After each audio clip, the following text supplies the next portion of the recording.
froid que l'univers. Et oui, contrairement à ce qu'on pense, le vide sidéral n'est pas à 0 degré Kelvin, mais à 2,7. Pour les atomes, ça fait une grosse différence. Pendant ces petits degrés, ils vont se rapprocher encore et encore, jusqu'à ce qu'on ne puisse plus les différencier les uns des autres. Ils se superposent comme l'avaient prédit les deux chercheurs, formant un seul superatome, un condensat de Bose-Einstein.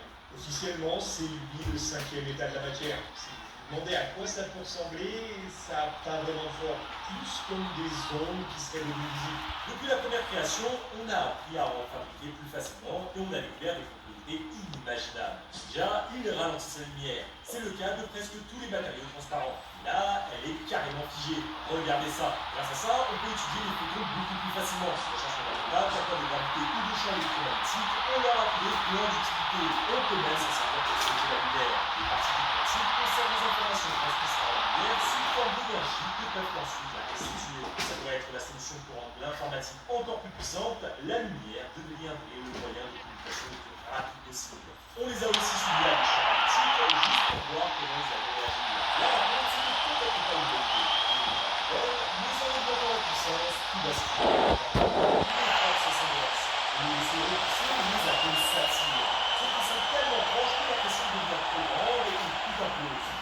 Le même phénomène, supernova. Ça rend les condensats de Bose-Einstein très utiles pour étudier les phénomènes cosmiques. Comme les trous noirs, vous savez qu'ils piègent la lumière et ils l'empêchent de s'échapper. Et bien les condensats font pareil, mais avec le son. Du coup, ils nous servent de modèle pour comprendre les mécanismes qui régissent l'univers. L'état le plus dense de l'univers.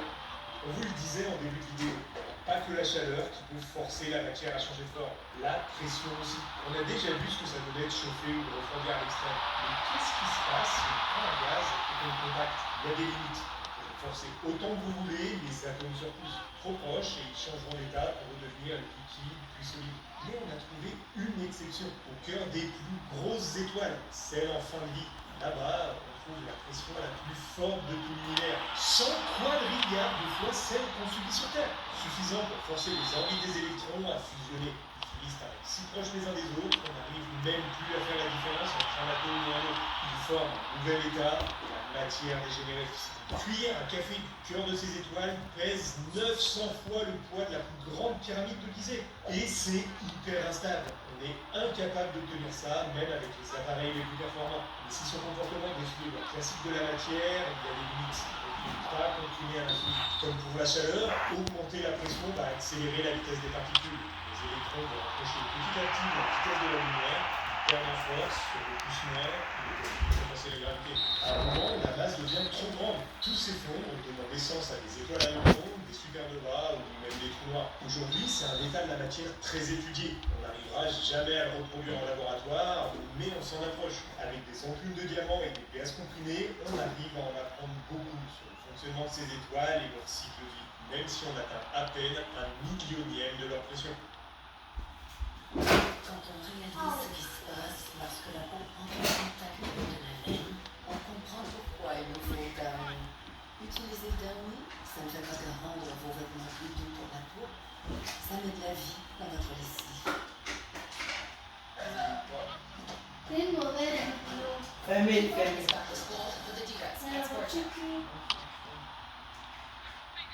Une matière faite de temps. Tout le monde a vu cette scène dans Castellar. Celle où le héros voyage en dans son corps pour parler à sa fille. Et ben dites-vous que c'est pas si loin de la réalité. Prenez un verre d'eau avec des glaçons. Si vous le laissez poser là, ils vont fondre petit à petit jusqu'à disparaître. Normal. Mais il existe un état de matière où le glaçon commence à se reformer. Et ça se répète encore et encore. Dans pas de changement de température ou de pression.